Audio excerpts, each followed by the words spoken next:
സുപ്രധാന ബില്ലല്ല, അതൊരു കാടത്ത ബില്ലാണ്. കാരണം നമ്മുടെ ജനാധിപത്യ വ്യവസ്ഥിതിയിൽ എതിരാളികളെ ബ്ലാക്ക്മെയിൽ ചെയ്യുന്നതിനും അതുപോലെ തന്നെ ഏകാധിപത്യ പ്രവണത വർദ്ധിപ്പിക്കുന്നതിനും വേണ്ടിയിട്ടുള്ള ബില്ലാണിത്. ഇത് പാസ്സാക്കാൻ പോകുന്ന ബില്ലല്ല. എന്നുവെച്ചാൽ ഭരണഘടനാ ഭേദഗതി എന്ന് പറഞ്ഞ് 1/2 ഭൂരിപക്ഷം വേണം. പക്ഷെ അവർ ഉദ്ദേശിക്കുന്നത് രാജ്യവ്യാപകമായി ഇപ്പം നടക്കുന്ന വോട്ടർ പട്ടിക ക്രമക്കേടും കൊള്ളയ്ക്കും എതിരായിട്ടുള്ള പ്രചരണത്തിൽ നിന്നും ശ്രദ്ധ തിരിച്ചുവിടാൻ പറ്റുമോ എന്നുള്ള ശ്രമമാണ് അവർ നടത്തുന്നത്. അത് അവർക്ക് തെറ്റായ ധാരണയാണ്. ആ പരിപാടി ജനശ്രദ്ധ ആകർഷിച്ചു കഴിഞ്ഞു, താഴെത്തട്ടിലെ ജനങ്ങളിലേക്ക് എത്തിക്കഴിഞ്ഞു. ഈ നാട്ടിലിപ്പോൾ നടക്കുന്നത് വോട്ട് കൊള്ളയാണെന്നുള്ളത്. ഓരോ ദിവസം കഴിയും തോറും പുതിയ പുതിയ വെളിപ്പെടുത്തലുകൾ വന്നുകൊണ്ടേയിരിക്കുകയാണ്.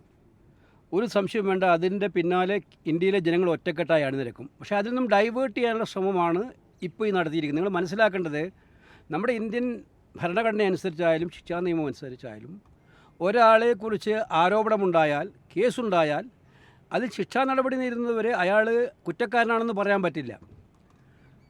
കേന്ദ്ര ഗവൺമെൻറ് ഇപ്പോൾ ED വിചാരിച്ചാൽ ആരെ വേണമെങ്കിലും 30 ദിവസത്തേക്ക് ജയിലിലിടാം. 30 ദിവസത്തേക്ക് ജയിലിലിട്ടാൽ അത് മുഖ്യമന്ത്രി ആയാലും മന്ത്രിമാരായാലും ഓട്ടോമാറ്റിക്കലായിട്ട് അവർ ആ പദവികളിൽ നിന്നും നീക്കം ചെയ്യപ്പെടുകയാണ്. ഫലത്തിൽ മുഖ്യമന്ത്രിമാരെയും മന്ത്രിമാരെയും നീക്കാനുള്ള പവർ കേന്ദ്ര സർക്കാർ ഏറ്റെടുക്കുകയാണ്. ജനാധിപത്യമായി തിരഞ്ഞെടുക്കപ്പെട്ട അവരെ നീക്കാനുള്ള പവർ ഇൻഡയറക്റ്റായിട്ട് കേന്ദ്ര സർക്കാർ ഏറ്റെടുക്കുകയാണ് ഇതിലൂടെ ചെയ്യുന്നത്. ഭരണഘടനയുടെ അന്തസ്സത്തയ്ക്കുള്ള എതിരായിട്ടുള്ള ശക്തമായ ആക്രമണമാണിത്. തമാശക്ക് അവർ പ്രധാനമന്ത്രിയുടെ പേരും കൂടി ചേർത്തിട്ടുണ്ട്. പ്രധാനമന്ത്രിയെ ആരാണ് അറസ്റ്റ് ചെയ്യാൻ പോകുന്നത്? പ്രധാനമന്ത്രിക്കെതിരെ ഏത് ക്യാബിനറ്റാണ് റെക്കമെൻഡ് ചെയ്യാൻ പോകുന്നത്? അപ്പോൾ ആളുകളെ കളിയാക്കാൻ വേണ്ടി പ്രധാനമന്ത്രിയും കൂടെ അതിനെ ഉൾപ്പെടുത്തുന്നത് പറയാം. ഇത് കൃത്യമായിട്ടും ഒരു കാര്യം കൂടി ഇതിൻ്റെ പിന്നിലുണ്ട്, നിങ്ങൾ മനസ്സിലാക്കിക്കോ. അവരുടെ ഒപ്പം നിൽക്കുന്ന സഖ്യകക്ഷികളെ വിരട്ടാൻ കൂടിയിട്ടുള്ള ബില്ലാണിത്. അവരുടെ ഒപ്പം നിൽക്കുന്ന സഖ്യകക്ഷികളെ ഇത് കാണിച്ച് പേടിപ്പിക്കാനും അതിനു വേണ്ടിയിട്ടുള്ള ഒരു വിരട്ടാൻ വേണ്ടിയിട്ടുള്ള ബില്ലുമാണ് ഇത്. ഇത് ചവറ്റുകൊട്ടയിലേക്ക് എറിയപ്പെടുന്ന ബില്ലായിരിക്കും എന്നുള്ള കാര്യത്തിൽ സംശയം വേണ്ട.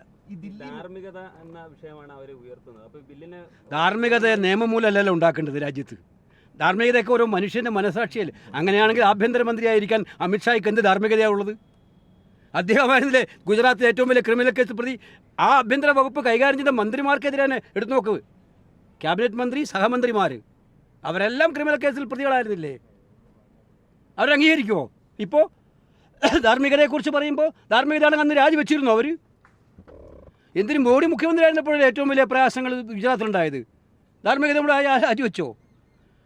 ധാർമ്മികത തീരുമാനിക്കേണ്ടത് ഓരോ മനുഷ്യരുമാണ്. ഞാനാണ് തീരുമാനിക്കേണ്ടത് ധാർമ്മികമായി ശരിയാണോ ഇല്ലയോ.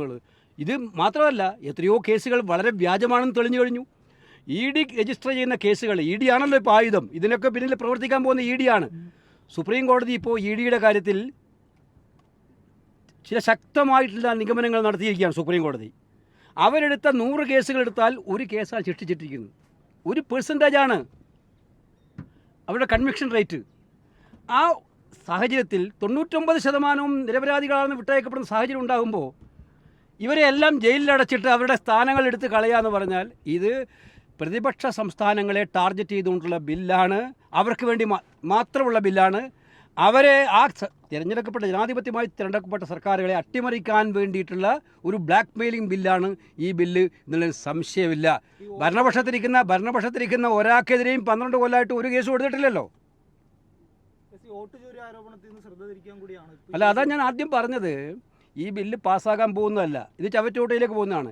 ഇപ്പം ഇത് കൊണ്ടുവന്നിരിക്കുന്നത് ഇത്രയും വലിയ രാജ്യവ്യാപകമായി ചർച്ച നടക്കുന്നതിന് ഹെഡ്ലൈൻ മാറ്റാൻ പറ്റുമെന്നുള്ളൊരു ധാരണയിൽ ഉണ്ടാക്കിയതാണ്.